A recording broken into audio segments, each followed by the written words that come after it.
të rëndë dhe të thellë, sa pesha dhe thellësia e kësaj toke. Me peshën dhe përjetësinë e tokës, mund të krahasohet vetëm kufiri që u vendos qysh në hapin e parë të jetës mbi dhe. Dy gur të lehtë, por kur vendosen për kufi, marrin peshën dhe përjetësinë e tokës. Peshë e thellësi dhënë nga dora e krijuesit që krijoi tokën dhe zotruesin e saj, njeriun. Njeriu t'i dha pushtet mbi gjithçka e për gjithçka, duke i përcaktuar të drejtën e zotrimit deri në kufi, duke vendos kufi mbi gjithçka e për gjithçka. Kufi tek fjala, kufi tek mendja, me ndal mishin e shpirtin. Kufi tokës ku mbillet jeta, kufi në rrugë, kufi deri tek një rrethim i vogël që mbyll familjen e shenjtë.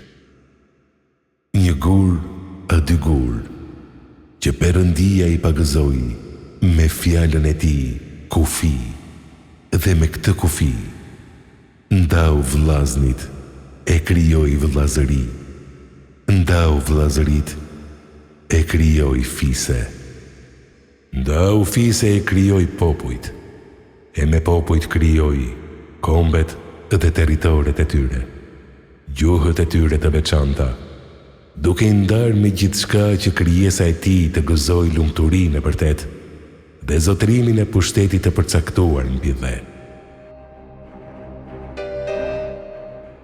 Për këta gur e nga këta gur dolën heronj që shkruan lavdinë e historisë. Individ hero, popull hero, që mbrojtën dhe vazhdojnë të mbrojnë me jetën e tyre këtë simbol të shenjtë jetësor.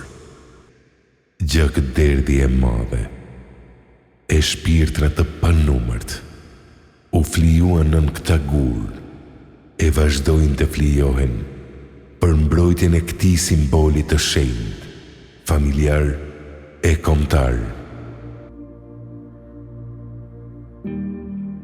Djalli që të shqetësoi krijuesin i ndryn në krijesën e tij, aty ku Perëndia ka kënaqësinë më të madhe, njeriu.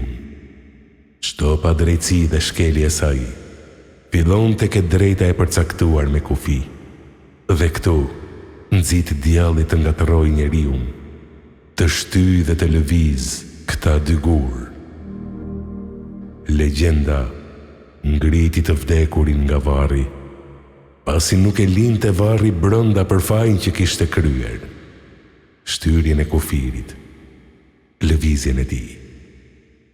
Po preke këta dy gur, ke prek dorën dhe urdhrin e shenjtë të Perëndisë.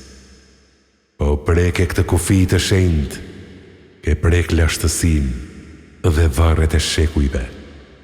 Ke prek shpirtra të panumërt dhe të drejtën e trashëgimisë që do e gëzojnë brez pas brezi mbi tokë.